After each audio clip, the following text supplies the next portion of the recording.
சுடரின்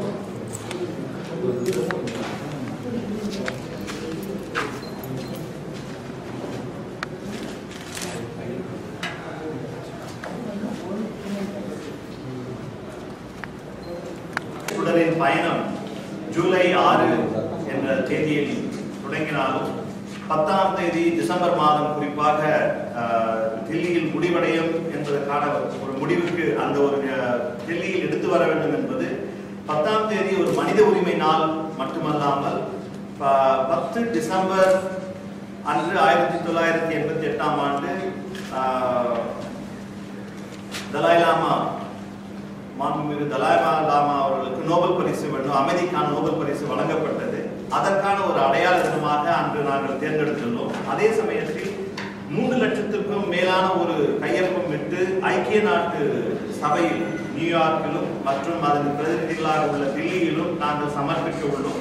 எங்களுடைய சத்திய சுடர் என்று நாங்கள் கூறுவதற்கான காரணம், நாங்கள் உண்மை பேசுகின்றோம், உண்மை மட்டும்தான் பேசுகின்றோம் என்ற முழுமையான நம்பிக்கையின் அடிப்படையில் இந்த சத்திய சுடரை ஏந்தி இந்தியா பாரத தேசம் முழுவதும் சென்று மக்களுடைய ஆதரவை திரட்டுகின்றோம்.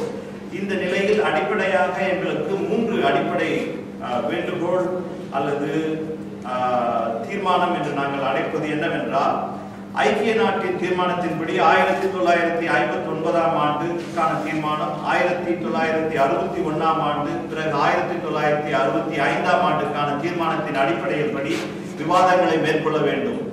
அடுத்ததாக பன்னாட்டு குழுமம், உண்மை அறியும் குழுமம் என்று இன்று திபெத்தின் என்ன நிலைமையில் திபெத்திய மக்கள் வாழ்ந்து கொண்டிருக்கின்றார்கள், சீன அரசாங்கம் கூறுவது உண்மையா அல்லது திபெத்திய மக்களாகிய நாங்கள் கூறுவது உண்மையா என்பதற்காக ஒரு உண்மை அறியும் குழுமத்தினை உருவாக்க வேண்டும். அந்த குழுமம் பன்னாட்டு குழுமமாகவும் இருக்க வேண்டும். அடுத்த நிலைப்பாடாக ஒரு ஜனநாயக அடிப்படையின் சார்பாக ஜனநாயக தீர்மானம், திபெத்திய மக்கள் அவர்களுடைய வாழ்க்கையினும் அவர்களுடைய எதிர்காலத்தினையும் அவர்களையே நிர்ணயிக்கட்டும். அந்த ஒரு நிர்ணயம் திபெத்திய மக்கள் தான் நிர்ணயிக்க வேண்டும் என்பதை அடிப்படையாக இந்த 3 வேண்டுகோள்களை 3 தீர்மானங்களை நாங்கள் சமர்ப்பிக்கின்றோம் இந்த சத்திய சுடர் பயணத்தின் சார்பில். This is a press list which has been distributed to you, and backside we have a route map of India.